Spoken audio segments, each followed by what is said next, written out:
Ce soir, nous nous intéressons à un livre qui raconte une autre facette de l'archipel de Zanzibar en Tanzanie. Cet ouvrage s'intitule justement Zanzibar. Il s'agit d'un voyage qui plonge le lecteur dans un décor paradisiaque où certaines femmes occidentales nourrissent le secret espoir de rencontrer l'autre pour une nuit ou pour la vie. Comment nommer ce désir? Est-ce du tourisme sentimental ou sexuel? Pour en parler, nous recevons l'autrice de ce livre, Althea Després. Bonsoir et merci d'être avec nous. Bonsoir. Vous êtes anthropologue et chercheuse au CNRS. Vos travaux portent notamment sur la transformation des relations de genre et d'intimité. Zanzibar, c'est donc votre premier roman. Qu'est-ce qui vous a poussé à écrire sur ce sujet ? Alors, d'abord, avant d'être un roman, c'est une enquête de terrain que j'ai menée à Zanzibar pendant environ 5 ans. Et j'ai eu envie de m'intéresser à la façon dont l'avènement du tourisme à Zanzibar, qui est relativement tardif au regard d'autres destinations touristiques africaines ou de l'océan Indien, comment est-ce que ce tourisme avait transformé les relations conjugales, sexuelles, intimes, amoureuses dans l'archipel. Et donc, je me suis rendue sur place et j'ai observé en fait pendant plusieurs mois, j'y suis revenue chaque année une fois ou deux, observer en fait ce qui se déroulait entre ces jeunes femmes occidentales qui venaient pour la plupart d'entre elles d'abord en vacances et les Beach Boys qui essayent de nouer avec elles des relations dont vous l'avez très bien dit sont parfois des relations d'un soir, parfois des relations de vacances et puis parfois en fait des relations conjugales de plus longue durée. Dans Zanzibar, vous brossez différents portraits de jeunes femmes expatriées.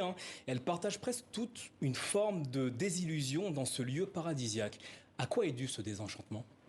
Alors avant d'être un désenchantement, c'est quand même une grande quête de liberté et d'émancipation. Zanzibar, ça correspond d'abord pour elle à justement la possibilité d'une autre vie, de changer d'air, de quitter parfois un univers professionnel pas très intéressant, pas très épanouissant. Et donc quand elles arrivent à Zanzibar, elles rencontrent d'abord ce paysage absolument exceptionnel. Et puis elles rencontrent parfois des jeunes hommes qui vont leur chanter la sérénade ou qui vont leur offrir en fait la possibilité de s'installer dans un endroit où elles vont quand même trouver des opportunités de se construire une vie meilleure d'abord parce qu'elles vont trouver assez facilement du travail dans l'économie touristique par exemple. Et puis après, cette désillusion, c'est vrai que je ne cache pas les désillusions et les difficultés, les espoirs déçus qui sont aussi parfois ceux que rencontrent ces jeunes femmes qui sont liés évidemment à la très grande distance sociale qui existe entre ces jeunes femmes qui sont, pour la plupart d'entre elles, issues des classes moyennes et supérieures, disons des sociétés européennes, et puis des jeunes hommes qui, eux, viennent plutôt de milieux moins favorisés. Votre récit se déroule donc sur une terre où cohabite la religion musulmane et une certaine forme de sexualité décomplexée. D'où vient ce qui pourrait apparaître comme un paradoxe ? Je pense que le tourisme impose ses règles à Zanzibar. Donc oui, vous avez raison, la société zanzibari est une société musulmane, relativement conservatrice.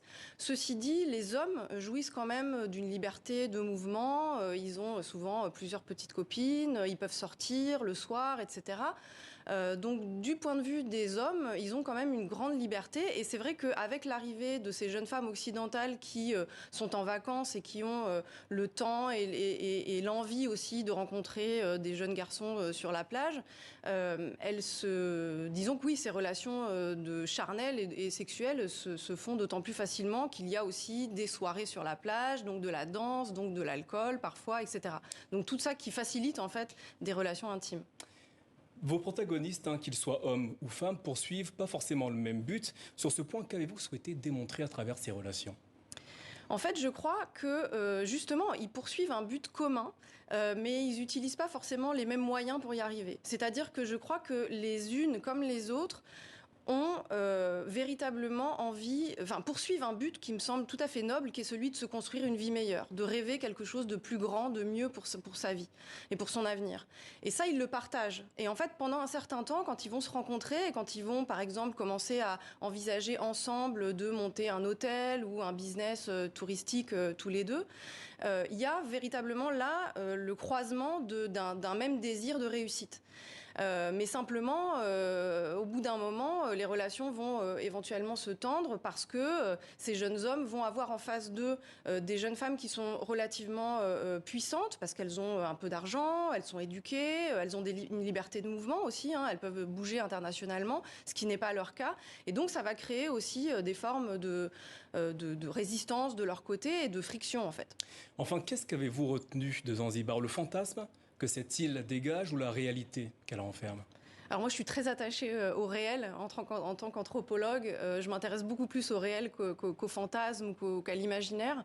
Il me semble que ce qui est hyper intéressant avec Zanzibar, c'est que c'est depuis des siècles et des siècles, c'est une terre dans laquelle se rencontrent différentes cultures. Et ça a été le cas il y a très très longtemps, puisque la société zanzibari s'est construite autour de la migration de gens depuis le continent africain en passant par la péninsule arabique, puis l'Inde, etc. Et aujourd'hui, on a aussi un brassage de population qui est lié à des nouvelles formes de mobilité, et en particulier le tourisme. Et c'est ce qui fait vraiment toute la richesse, me semble-t-il, de cet archipel. Altaïr Desprez, merci d'être venu nous présenter votre premier roman. Il s'intitule Zanzibar et il est à retrouver aux éditions Julliard. Merci à vous. Merci à vous. Ainsi va l'actualité sur le continent. Merci de votre fidélité. Demain, vous retrouverez Dominique Chimbakala pour l'info africaine. D'ici là, prenez soin de vous et de vos proches. Bonne suite de programmes sur TV5 Monde.